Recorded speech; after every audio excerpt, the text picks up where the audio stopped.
Então, quais são os elementos envolvidos no tronco de um cone? Então, nós temos o raio do círculo maior, R grande, o raio do círculo menor, R pequeno, uma geratriz, que é esse tamanho de segmento aqui unindo os dois círculos, e a altura, tá?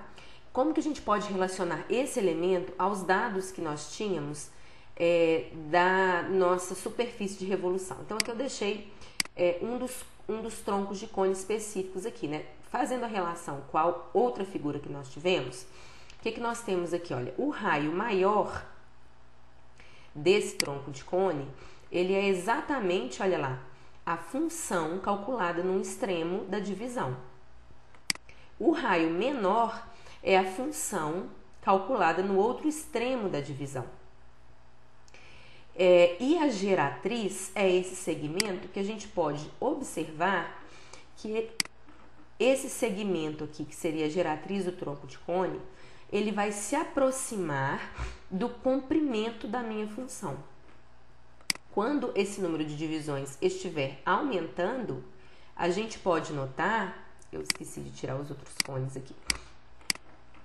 Então, quando a gente começar a diminuir, quanto maior for o número de divisões, mais próximo os segmentos, o que a gente chamou de geratriz, né? Lá no tronco do cone, mais próximo ele vai ficar do comprimento da minha função.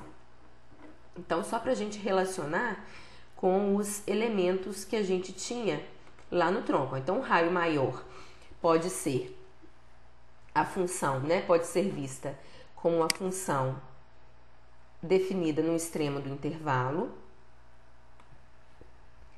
como a minha função, né, definida no extremo do intervalo, será um f de x2. O meu raio pequeno seria a função definida no outro intervalo, por exemplo, f de x1. E a minha geratriz é um segmento de reta que pode ser atribuído ou aproximado ao comprimento da minha função, definida no intervalo de x1 até x2. Quando a gente pega o tronco de cone, então, para calcular a área lateral, quando a gente abre o tronco, né, o que vai ser formado é essa figura aqui. E aí, eu já vou afirmar para vocês, mas isso é matéria vista no ensino médio, que a área lateral desse tronco de cone, ela vai ser π vezes esse tamanho da geratriz, vezes a soma dos raios, R grande mais R pequeno.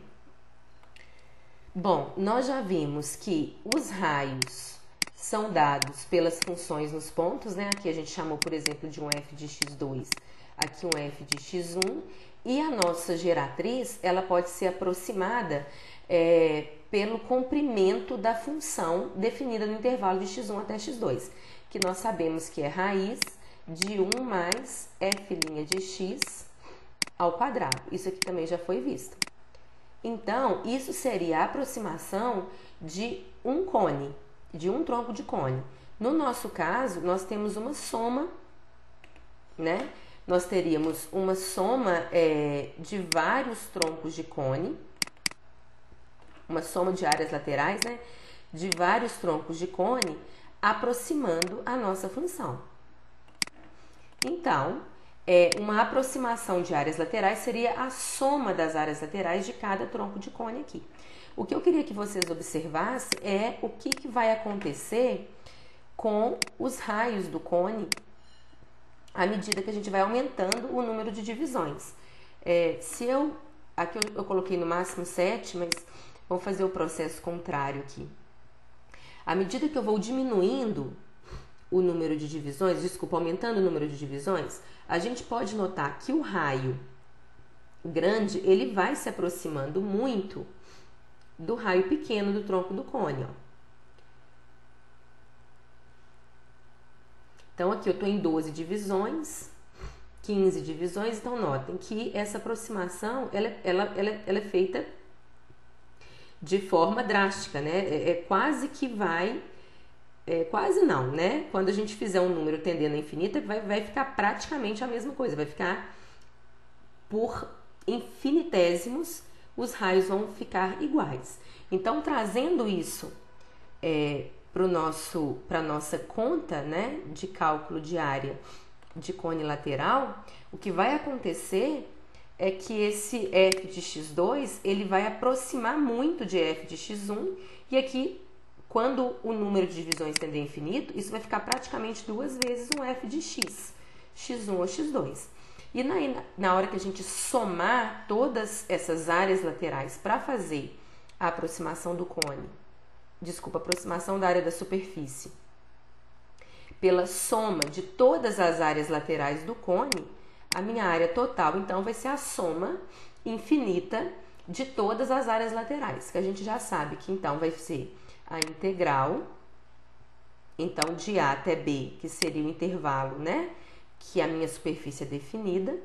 Esse π a gente pode colocar depois fora da integral. A nossa g, o nosso comprimento de curva, a gente sabe que é raiz de 1 mais f' de x ao quadrado. Vou ter que diminuir aqui, vezes. E aqui nós temos 2f de x dx, que seria, então, a área da nossa superfície. Aqui está, né, a fórmula mais bonitinha aqui. Então, se eu tenho uma função e eu vou rotacionar em torno do eixo x, essa função definida no intervalo de A até B, a área dessa superfície vai ser a integral de A até B de 2π f de x, raiz de 1 mais f' de x ao quadrado dx. Se eu rotacionar com relação ao eixo y, desculpa aí. Se eu rotacionar com relação ao eixo y, então vai ficar tudo em função de y, né? As derivadas, a função e assim por diante. No caso do nosso exemplo, aqui a nossa integral seria de 1 até 10, né?